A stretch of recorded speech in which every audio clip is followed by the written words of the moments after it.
نبی علیہ السلام نے ارشاد فرمایا الدین النصیحہ، کہ دین سراسر خیر خواہی ہے۔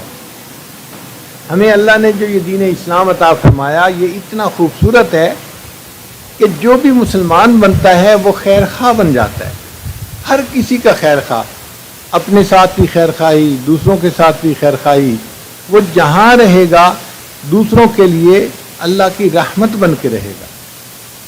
گھر میں ہوگا تو بہترین باپ ہوگا، بہترین خامد ہوگا، بہترین شوہر ہوگا، بہترین بیٹا ہوگا اور معاشرے کا ایک اچھا فرد ہوگا۔ تو دین اسلام نے ہمیں یہ تعلیم دی کہ ہم دوسروں کے خیر خواہ بن کے زندگی گزاریں۔ نبی اسلام نے فرمایا خیر الناس من ینفع الناس، کہ انسانوں میں سب سے بہترین انسان وہ ہے جو دوسروں کو زیادہ فائدہ پہنچانے والا ہو۔ تو آدمی کی اچھائی کا اندازہ صرف اس کی خوبصورتی سے نہیں لگائیں گے، تعلیم سے نہیں لگائیں گے، مال و دولت سے نہیں لگائیں گے، بلکہ اس بات سے لگائیں گے کہ وہ دوسروں کے ساتھ خیر خواہی کتنی کرتا ہے، دوسروں کے کام کتنا آتا ہے، دوسروں کے ساتھ ان کی حاجت روائی میں کتنا مدد کرتا ہے۔ حدیث مبارکہ میں ہے کہ جب کوئی مومن کسی بھائی کی حاجت روائی میں چلتا ہے تو جب تک یہ اس بھائی کی حاجت روائی میں لگا رہتا ہے اللہ تعالیٰ اس مومن کی حاجت روائی میں لگے رہتے ہیں۔ اس لیے نبی علیہ السلام نے فرمایا الدین النصیحہ، دین سراسر خیر خواہی ہے۔ تو ایک مومن ہمیشہ خیر خواہ انسان ہوتا ہے، کبھی ایسا نہیں ہو سکتا کہ مومن کامل بھی ہو اور بدخواہ بھی ہو دوسروں کا، یہ ہو نہیں سکتا۔ وہ ہمیشہ دوسروں کے ساتھ خیر خواہی کرے گا، حتیٰ کہ اپنوں سے تو خیر خواہی کرے گا، دشمنوں کے ساتھ بھی خیر خواہی کا معاملہ کرے گا۔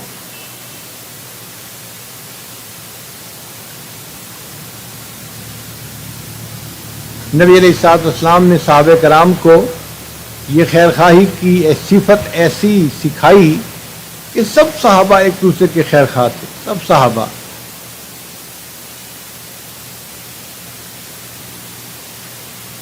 مدینہ طیبہ میں پانی کی کمی تھی اور لوگوں کو دقت ہوتی تھی پانی لانے میں۔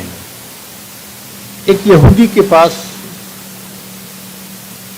کنواں تھا، اس کا پانی میٹھا تھا، تو مدینہ کے سارے لوگ اسی سے پانی خریدتے تھے اور وہ پانی بہت مہنگا بیچتا تھا، تو غریب لوگ پریشان ہوتے تھے کہ اتنا مہنگا پانی کیسے خریدیں۔ سیدنا عثمان غنی اللہ عنہ کے دل میں خیال آیا کہ غریب لوگ پانی سے اتنا تنگ ہیں تو ان کے مسئلے کو حل کرنا چاہیے۔ چنانچہ وہ یہودی کے پاس گئے اور اسے جا کے کہا کہ بھئی آپ اپنا کنواں مجھے بیچ دیجئے۔ یہودی نے کہا نہیں جی، میری تو اس سے بڑی آمدنی ہوتی ہے، میں کیوں بیچوں۔ حضرت عثمان غنی اللہ عنہ بھی ایک پرفیکٹ بزنس مین تھے۔ انہوں نے جب دیکھا کہ یہ یہودی نہیں مان رہا تو انہوں نے اس کو آفر لگائی، بھائی آپ قیمت پوری لے لیں اور جو کنویں کے حقوق ہیں وہ مجھے آدھے دے دیں، آدھے اپنے پاس رکھیں۔ اب یہودی اس ٹریپ کے اندر آ گیا کہ مجھے قیمت پوری مل جائے گی اور 50% شیئر دوں گا اور 50% میرے ہوں گے۔ چنانچہ اس نے سودا کر لیا۔ سیدنا عثمان غنی اللہ عنہ نے اس کو فل پیمنٹ دے دی اور آدھے حقوق اس سے لے لیے۔ اب آپس میں بات چیت ہوئی کہ پانی نکالنے کی ترتیب کیسے ہوگی، تو عثمان غنی اللہ عنہ نے فرمایا ایک دن پانی آپ نکالنا اور دوسرے دن پانی میں نکال لوں گا۔ تو یہ ترتیب طے ہو گئی۔ جب مالکانہ حقوق مل گئے تو سیدنا عثمان غنی اللہ عنہ نے اعلان کروا دیا کہ جو میری باری کا دن ہے اس میں کوئی بندہ بھی اگر پانی چاہتا ہے تو وہ آئے اور یہاں سے فری پانی بھر کے لے جائے۔ لوگ حضرت عثمان غنی عنہ کے باری کے دن آتے اور خوب پانی بھر کے لے جاتے، اور جب یہودی کا دن آتا تو کوئی پانی لینے والا آتا ہی نہیں تھا۔ سب کہتے تھے آج پیسے سے کیوں خریدیں، کل مفت میں مل جائے گا۔ چنانچہ یہودی کے پاس کسٹمر بالکل ہی ختم ہو گئے۔ جب اس کی آمدنی بالکل ختم ہو گئی تو عثمان غنی نے اس سے دوبارہ بات کی کہ دیکھیں آپ کے پاس اب کسٹمر تو ہیں نہیں، تو بہتر یہ ہے کہ آپ مجھ سے پیسہ لے لیں اور جو 50% بقیہ حقوق ہیں وہ بھی مجھے دے دیں۔ تو یہودی نے اس کو غنیمت سمجھا اور اس نے باقی بھی حق بیچ دیا۔ جب سیدنا عثمان غنی عنہ کو اس کے مالکانہ حقوق مل گئے تو آپ نے اعلان کیا کہ میں نے یہ کنواں مسلمانوں کے لیے وقف کر دیا ہے، جو بندہ جب چاہے پانی حاصل کرنا وہ اس کنویں کے پانی کو اپنے مالکانہ حقوق کے ساتھ استعمال کر سکتا ہے۔ تو دیکھیں کیسا خیر خواہی کا جذبہ تھا جو نبی علیہ السلام نے ان کے دل میں بھرا تھا کہ وہ لوگ دوسروں کے کام آتے تھے، ان کی تکلیف کو دور کرنے کا سبب بنتے تھے۔ ایک مرتبہ مدینہ میں گندم کی کمی تھی اور گندم بڑی مہنگی بک رہی تھی، کیونکہ شارٹیج تھی، قیمت اس کی 5-7 گنا بڑھ چکی تھی۔ اور عین اس موقع پر سیدنا عثمان غنی عنہ کا ایک قافلہ شام سے آیا گندم لے کر۔ تو جب وہ مدینہ طیبہ پہنچا تو مدینہ طیبہ کے جو تاجر لوگ تھے وہ شہر کے باہر عثمان غنی عنہ کو ملے اور کہنے لگے کہ جی آپ اپنا یہ سامان ہمیں بیچ دیں نفع کے اوپر، پھر ہم آگے شہر میں اس کو ریٹیل کے اوپر لوگوں کو بیچتے رہیں گے۔ تو عثمان غنی عنہ نے فرمایا کہ اچھا تم مجھے کتنا پروفٹ دو گے؟ کسی نے کہا جی کہ ہم آپ سے دگنی قیمت پہ خرید لیں گے، تو فرمایا کہ نہیں تھوڑا پروفٹ ہے۔ کسی نے کہا جی 3 گنا قیمت پہ خرید لیں گے، فرمایا تھوڑا پروفٹ ہے۔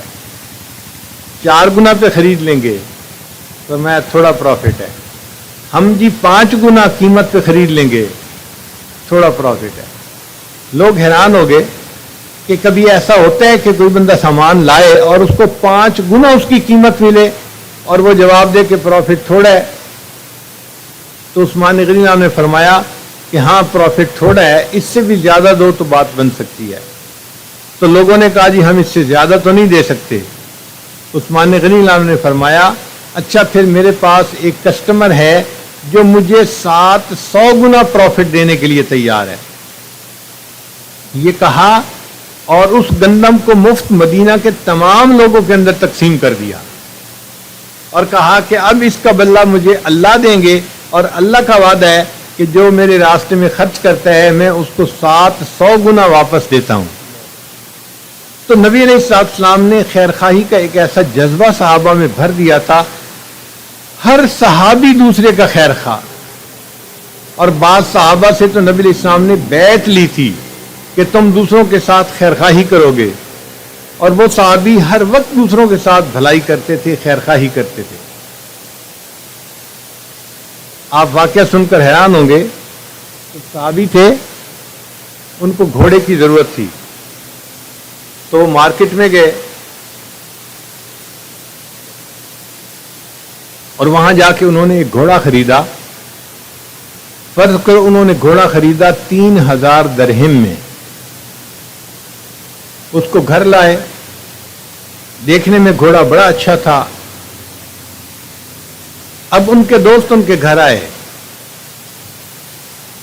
انہوں نے اپنا گھوڑا دکھایا تو گھوڑا دیکھ کر لوگ کہنے لگے یہ تو تمہیں بہت اچھی قیمت پہ مل گیا، ہمارے حساب سے یہ گھوڑا 5000 درہم کا ہونا چاہیے اور تمہیں 3000 کا مل گیا۔ اس صحابی نے ان کی بات کو نوٹ کیا۔ جب اگلا دن ہوا تو گھوڑے کے مالک کے پاس واپس گئے، بھائی میں نے آپ سے گھوڑا خریدا تھا، آپ نے اس کی قیمت 3000 درہم لگائی تھی، مگر گھوڑا زیادہ اچھا تھا اور آپ کو اپنی چیز کی ویلیو کا خود بھی اندازہ نہیں تھا، تو میں آپ کے ساتھ برائی نہیں کر سکتا۔ لوگوں نے اس کی قیمت 5000 کہی ہے، آپ 2000 مجھ سے اور زیادہ لے لیجئے۔ چنانچہ 2000 اس کے مالک کو اور ادا کیے۔ کچھ دن گزرے تو اور لوگ ملنے کے لیے آئے، ان میں سے ایک صاحب نے کہا کہ جی میں گھوڑے کو بھگا کے دیکھنا چاہتا ہوں۔ ان کو بھگائیں تو وہ مہمان گھوڑے کی پیٹھ پر بیٹھے، انہوں نے گھوڑے کو بھگایا، گھوڑا بہت تیز رفتار تھا۔ واپسی پر وہ کہنے لگے یار تمہیں بہت اچھی ڈیل مل گئی کہ تم نے اس کو 3000 میں خریدا، مجھ سے پوچھو تو یہ گھوڑا تو 7000 درہم کا ہے۔ اب انہوں نے اس کی بات کو بھی نوٹ کر لیا اور اگلے دن پھر گھوڑے کے مالک کے پاس گئے، بھئی آپ نے گھوڑا مجھے 3000 درہم کا بیچا تھا۔ پھر کچھ لوگوں نے کہا نہیں 5000 کا ہے، تو میں نے 2000 اور دے دیے تھے۔ اب اور لوگوں کے کمنٹس یہ ہیں کہ نہیں یہ 7000 درہم کا ہے، بھاگتا بہت اچھا ہے، لہذا آپ 2000 اور لے لیجئے تاکہ آپ کو 7000 درہم اپنی چیز کی قیمت مل جائے۔ آپ نے دنیا میں کبھی کوئی ایسا معاشرہ دیکھا کہ جس میں خریدار آدمی خریدنے کے بعد پھر مالک کو پیسے کی ادائیگی کر رہا ہو کہ میں آپ کا نقصان نہیں کرنا چاہتا؟ یہ ایک جذبہ تھا خیر خواہی کا جو اللہ کے حبیب صلی اللہ علیہ وسلم نے سارے مسلمانوں کے اندر بھر دیا تھا۔ چنانچہ جب بغداد مسلمانوں کا بڑا مرکز تھا تو انگریزوں نے ایک مرتبہ ایک بندے کو بھیجا کہ مسلمان معاشرے میں جاؤ اور ان کی زندگی کو قریب سے دیکھو اور یہ دیکھو کہ ان کے اندر وہ کون سی صفات ہیں جن کی وجہ سے اس وقت یہ پوری دنیا میں راج کر رہے ہیں۔ تو وہ بندہ آیا بغداد میں، اسے بھوک لگی ہوئی تھی، اس نے سوچا کیوں نہ میں پہلے ریسٹورنٹ پہ کھانا کھا لوں۔ چنانچہ وہ ایک ہوٹل پہ گیا اور اس نے کھانے کا آرڈر دیا۔ جب وہ بیٹھا کھانا کھا رہا تھا تو اس نے محسوس کیا کہ ساتھ والی جگہ پر ایک اور آدمی بیٹھا کھانا کھا رہا تھا اور وہ بار بار اس کی طرف دیکھ رہا تھا جیسے پہچاننے کی کوشش کر رہا ہو۔ پھر وہ بندہ کھانا کھا کے چلا گیا۔ جب اس بندے نے جو باہر سے آیا تھا جائزہ لینے کے لیے کھانا کھایا تو یہ کاؤنٹر پہ آیا کہ میں اپنے کھانے کے پیسے ادا کر دوں، تو کاؤنٹر والے بندے کو کہا بھائی مجھے اتنے پیسے ہیں میں ادا کروں۔ اس نے اپنا ریکارڈ دیکھا، کہنے لگا جی کہ آپ کے کھانے کے پیسے تو ادا ہو چکے ہیں۔ اس نے کہا بھائی میں نے تو نہیں دیے، کیسے ادا ہو گئے؟ تو کاؤنٹر والے بندے نے بتایا کہ آپ کے قریب ایک اور بندہ بیٹھا کھانا کھا رہا تھا، جب وہ اپنے کھانے کے پیسے ادا کرنے کے لیے آیا مجھے کہنے لگا کہ یہ تو ہیں میرے کھانے کے پیسے، اور وہ جو فلاں بندہ ہے نا مجھے نوارد نظر آتا ہے، مسافر نظر آتا ہے، لگتا ہے یہ کہیں باہر سے آیا ہے، تو اگر یہ باہر سے آیا ہے تو یہ ہمارا مہمان ہے، میں اس کو تو نہیں بتانا چاہتا لیکن اس کے کھانے کے پیسے میں ادا کر کے چلا جاتا ہوں۔ تو وہ بڑا حیران ہوا، اچھا یہ مسلمان اتنے خیر خواہ ہوتے ہیں دوسرے کے کہ اس کو بتاتے بھی نہیں کہ وہ تعریف نہ کرے، اور اس کے پیسے ادا کر کے وہ چلے گئے۔ اس نے سوچا چلو میں ذرا آگے جاتا ہوں اور مزید معلومات کرتا ہوں۔ ایک دکان پر اس نے کوئی چیز خریدنی تھی، چنانچہ وہ دکاندار کے پاس گیا اور اس کو کہا بھائی فرض کرو مجھے ایک بیٹری چاہیے، مجھے بیٹری دے دو، کتنی قیمت ہے؟ اس نے کہا جی قیمت ہے 100 روپیہ۔ اچھا بھائی ایک بیٹری دے دو۔ تو دکاندار نے بیٹری نکال کر دینے کی بجائے اس کو کہا کہ جی آپ میری ایک بات اگر سن لیں تو بڑی اچھی بات ہے۔ کیا بات سنانا چاہتے ہو؟ کہنے لگا کہ یہ جو سامنے والا دکاندار ہے نا، آپ اس کے پاس چلے جائیں، آپ کو یہی بیٹری 100 روپے میں وہاں سے مل جائے گی، تو وہاں سے خرید لیں، مجھ سے نہ خریدیں۔ اس نے کہا ٹھیک ہے۔ اب یہ آدمی سامنے والی دکان پر گیا، بیٹری مانگی تو 100 روپے میں اس کو ہو بہو وہی بیٹری ملی، مگر اس کے ذہن میں ایک سوال پیدا ہوا کہ دکاندار تو اپنی چیز بیچنا زیادہ پسند کرتا ہے، وہ پہلے دکاندار نے خود چیز کیوں نہیں دی، مجھے اگلے کے پاس کیوں بھیجا؟ تو وہ تو گیا ہی تھا اسٹڈی کرنے کے لیے، وہ لوٹ کے پہلے دکاندار کے پاس واپس آیا، بھئی آپ کے پاس مال تھا نہیں یا آپ بیچنا نہیں چاہتے تھے تب آپ نے مجھے دوسرے کے پاس بھیج دیا؟ تو دکاندار نے جواب دیا بھائی میرے پاس بیٹریاں تو بہت ساری پڑی ہیں، میں اگر چاہتا تو میں اپنی بیٹری بیچ سکتا تھا، مگر مسئلہ یہ ہے کہ آج میرے پاس بہت سارے کسٹمر آئے اور میں محسوس کرتا ہوں کہ مجھے اتنا پروفٹ ہو گیا کہ میرے بیوی بچوں کے آج کے کھانے کا گزارا ہو جائے گا۔ میں صبح سے دیکھ رہا ہوں کہ میرے اس دکاندار بھائی کے پاس کوئی گاہک نہیں آیا، تو میرے دل میں خیال آیا آپ اس سے چیز خرید لیں، اس کو بھی پروفٹ ہوگا اور اس کے بیوی بچوں کا بھی گزارا ہو جائے گا۔ آپ تصور کر سکتے ہیں کہ دکاندار جو بازار میں بیٹھے ہیں ایک دوسرے کے آمنے سامنے، وہ ایک دوسرے کے ساتھ ایسا خیر خائی کا معاملہ کرتے ہیں کہ ایک دکاندار دوسرے کے پاس اپنے کسٹمر کو بھیجتا ہے۔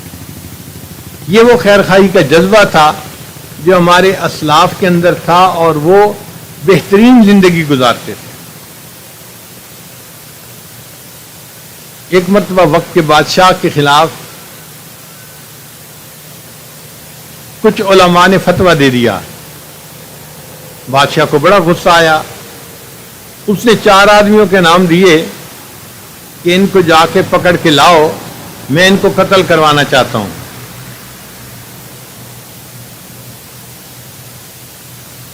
پولیس گئی اور اس نے ان 4 بندوں کو پکڑ لیا۔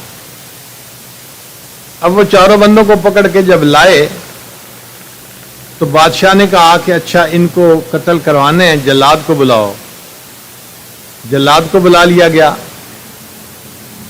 اب ان میں ایک ایسے بزرگ بھی تھے کہ بادشاہ کو ان سے عقیدت تھی، تو بادشاہ چاہتا تھا کہ میں باقیوں کو تو قتل کروا دوں اور اس کو کسی ہیلے بہانے سے میں معاف کر دوں گا۔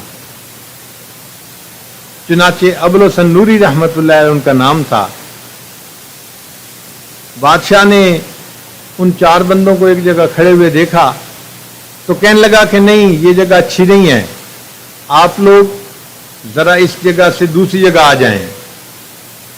جب دوسری جگہ انہوں نے لائن بنائی تو پھر ابوالحسن نوری سب سے آگے کھڑے تھے، تو بادشاہ بڑا حیران ہوا کہ یہ قدرتاً آگے کھڑے ہوئے، یہ جان بوجھ کے آگے کھڑے ہوئے، میں نے تو قتل کروانا ہے اور ابوالحسن نوری کو میں معاف کرنا چاہتا تھا، یہی سب سے آگے کھڑے ہیں۔ تو جب بادشاہ نے ان کو بلا کے پوچھا کہ ابوالحسن کیا مسئلہ ہے، تم آگے کیوں کھڑے ہو؟ تو ابوالحسن نوری نے جواب دیا، آپ ہم 4 بندوں کو قتل کروانا چاہتے تھے، میں خود اپنے ارادے سے سب سے آگے کھڑا ہوا، بھائی کوئی مرنے کے لیے آگے تو نہیں کھڑا ہوتا۔ انہوں نے کہا ہاں میں اس لیے کھڑا ہوا کہ جتنی دیر آپ مجھے قتل کرنے میں لگائیں گے میرے بھائیوں کو اتنی دیر اور زندہ رہنے کا موقع مل جائے گا، جتنی دیر مجھے قتل کرنے میں لگے گی اتنی دیر میرے بھائیوں کو دنیا میں اور زندہ رہنے کا موقع مل جائے گا۔ ایک وقت تھا کہ ہم دوسروں کے اس قدر خیر خواہ ہوتے تھے، کتابوں میں واقعہ لکھا ہے، ایک شہر میں 2 عالم تھے، ایک چھوٹے تھے اور ایک بڑے تھے، نام ایک جیسا تھا۔ تو بادشاہ نے ایک مرتبہ پولیس بھیجی کہ بڑے کو گرفتار کر لیا جائے۔ پولیس والے غلطی سے چھوٹے عالم کے پاس آ گئے اور اس کو پکڑ کے لے گئے۔ اب یہ جو چھوٹے عالم تھے ان کو بھی پتا تھا کہ یہ پکڑنا بڑے کو چاہتے تھے، لیکن نام کی وجہ سے یہ مجھے پکڑ کے لے جا رہے ہیں۔ وہ چھوٹے عالم چلے گئے، ان کو جیل میں بند کر دیا گیا۔ انہوں نے 4 سال جیل کے اندر گزارے، مگر یہ نہ بتایا کہ بھئی جس کو پکڑنا چاہتے ہو وہ میں نہیں، اسی نام کا بندہ کوئی اور ہے۔ تو کسی نے ان سے پوچھا کہ تم نے ان کو کلیریفائی کیوں نہیں کیا؟ ان کا دیکھو میں چھوٹا عالم ہوں، میں نہ بھی ہوا معاشرے میں تو کوئی فرق نہیں پڑتا، وہ بڑے عالم ہیں، ان کے ہونے نہ ہونے سے بڑا فرق پڑے گا، تو میں نے سوچا میں جیل کی مشقتیں برداشت کر لیتا ہوں اور وہ میرے دوسرے عالم جو ہیں شہر میں زندگی گزاریں تاکہ لوگ ان سے علمی فائدہ اٹھاتے رہیں۔ آپ بتائیے آج کسی کی ایسی سوچ ہے کہ میں تکلیف اٹھا لیتا ہوں اور اپنے بھائی کو تکلیف سے بچا لیتا ہوں؟ یہ خیر خواہی کا وہ جذبہ تھا جو نبی علیہ السلام نے صحابہ کرام میں پھونکا اور صحابہ کرام سے یہ آگے چلا۔ قرآن مجید کی ایک سورت ہے، اس کا نام ہے النمل۔ نمل کہتے ہیں چیونٹی کو۔ اب چیونٹی کتنا چھوٹا سا جاندار ہے، تو بندہ حیران ہوتا ہے کہ یا اللہ، چیونٹی کے نام پر ایک سورت کا نام اور چیونٹی کا تذکرہ قرآن مجید میں۔ وجہ کیا بنی؟ وجہ یہ بنی کہ سلیمان علیہ السلام اپنے لشکر کے ساتھ باہر نکلے تھے، تو جس راستے پہ ان کا لشکر چل رہا تھا اس راستے پہ کچھ چیونٹیاں چل پھر رہی تھیں۔ ان میں سے ایک چیونٹی نے اندازہ لگا لیا کہ سلیمان علیہ السلام کا لشکر آ رہا ہے، تو اس نے اعلان کیا، ایتھا النمل ادخلوا مساکنکم، اے چیونٹیوں تم اپنے بلوں کے اندر گھس جاؤ، ایسا نہ ہو کہ سلیمان علیہ السلام کا لشکر آئے اور پاؤں کے نیچے مسل کے چلا جائے۔ اس چیونٹی کا یہ اعلان کرنا اللہ کو اتنا پسند آیا کہ اللہ نے اس فکرے کا تذکرہ بھی قرآن میں کیا اور سورت کا نام بھی چیونٹی کے نام کے اوپر رکھ دیا۔ اب آپ غور کیجئے، اگر چیونٹی خیر خواہی کرتی ہے دوسری چیونٹیوں کی، یہ عمل اللہ کو اتنا پسند ہے، اگر کوئی انسان دوسرے انسانوں کی خیر خواہی کرے گا، اللہ کو یہ عمل کتنا پسند ہوگا۔ لہذا اللہ تعالیٰ خیر خواہ بندے کو پسند کرتے ہیں۔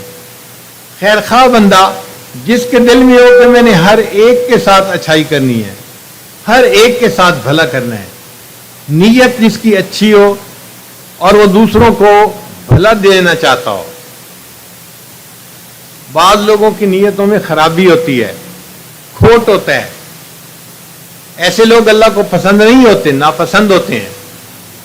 ہمارے علاقے کے ایک بزرگ ہیں حضرت باہو رحمت اللہ علیہ، انہوں نے کچھ اشعار کہے، فرماتے ہیں یہ ناتیاں دھوتیاں رب ملدا تے ملدا کنبیاں مچھیاں نو، یعنی اگر نہانے دھونے سے خدا ملتا تو مچھلی اور کچھوے کو خدا مل جاتا، وہ تو ہر وقت ہی نہاتے رہتے ہیں۔ یہ ناتیاں دھوتیاں رب ملدا تے ملدا کنبیاں مچھیاں نو، یہ ذکر کیتیاں رب ملدا تے ملدا کال کڑیچیاں نو۔ ایک کالا سا پرندہ ہوتا ہے، ہم اپنی علاقائی زبان میں اس کو کال کڑیچھی کہتے ہیں۔ وہ کسی جگہ الٹا لٹک جاتا ہے، چمگادڑ، اور ساری رات وہ اپنے منہ سے آواز نکالتا رہتا ہے۔ وہ فرماتے ہیں کہ اگر ذکر کرنے سے رب ملتا تو یہ چمگادڑ ساری رات اللہ کا ذکر کرتی رہتی ہے، اس کو اتنا ذکر کرنے کی وجہ سے اللہ کا قرب نصیب ہو جاتا۔ یہ سر منایا رب ملدا تے ملدا بھیڑا سسیاں نو، اگر سر منانے سے رب ملتا تو ایک بھیڑ کی قسم ہے جس کے سر پہ چھوٹے بال ہوتے ہیں، باقی جسم پہ بڑے ہوتے ہیں، اس کو سسی کی بھیڑ کہتے ہیں۔ تو فرماتے ہیں کہ اس بھیڑ کو رب مل جاتا۔ یہ ناتیاں دھوتیاں رب ملدا تے ملدا کنبیاں مچھیاں نو، یہ ذکر کیتیاں رب ملدا تے ملدا کال کڑیچیاں نو، یہ سر منایا رب ملدا تے ملدا بھیڑا سسیاں نو، یہ جتیاں ستیاں رب ملدا تے ملدا دانداں کھسیاں نو۔ اگر پاک دامن رہنے سے خدا ملتا تو جو خسی بیل ہوتے ہیں وہ اپنی مادہ کے ساتھ میٹ ہی نہیں کر سکتے، تو ان خسی بیلوں کو رب مل جاتا۔ آخر پر فرماتے ہیں کہ رب ملدا تے ملدا نیتاں اچھیاں نو، اگر رب ملتا تو رب جو ہے وہ اچھی نیت والوں کو ملا کرتا ہے۔ تو جب تک ہماری نیتیں اچھی نہیں ہوں گی ہمیں رب نہیں ملے گا۔ ہماری نیتیں اچھی ہوں، ہم فرض کرو کسی جگہ کام کرتے ہیں، ہم محنت سے کام کریں، حلال رزق کمائیں، اپنی ڈیوٹی پوری کریں، تو یہ نیت اچھی کی وجہ سے ہمیں اللہ تعالیٰ رزق میں برکت بھی دیں گے اور عزتیں بھی دیں گے۔